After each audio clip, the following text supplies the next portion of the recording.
The NASCAR Sprint Cup Series on track tonight from Richmond International Raceway, and a lot was on the line as we look to set the field of 16 for the chase for the NASCAR Sprint Cup. Denny Hamlin was your Coors Light pole sitter, and he led the field to green and shot to the lead early.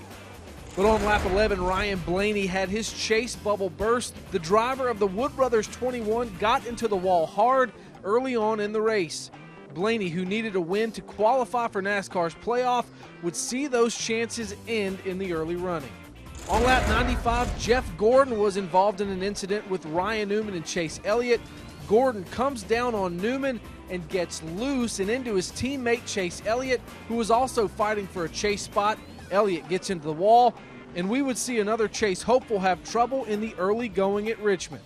Just past halfway, we would see pit stops after a yellow flag. Kyle Larson would win the race off of pit road, but the big hit would be to last weekend's winner, Martin Truex Jr. He gets caught speeding on pit road. Truex would have to restart at the tail end of the longest line. Lap 346, A.J. Allmendinger spins, brings out the yellow, and that sets up a strategy play for Greg Biffle. They hit pit road for their last set of new Goodyear tires as the 16 team tries to play the strategy game in a last-ditch effort to make the chase for the 2016 NASCAR Sprint Cup Series chase.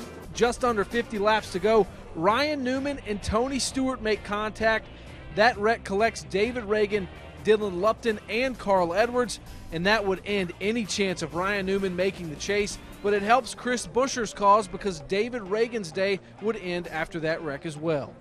On the final restart, Denny Hamlin's out front, and chase hopeful Casey Kane was restarting in the top 5, and it was a last-ditch effort for the 5 team to qualify for the chase, but it wasn't enough as Denny Hamlin gets the win at his hometown track.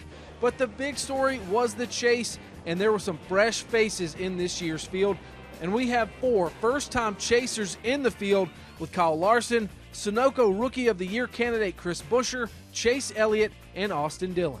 Now the field of 16 is officially set, and the NASCAR Sprint Cup Series turns their focus to Chicagoland Speedway.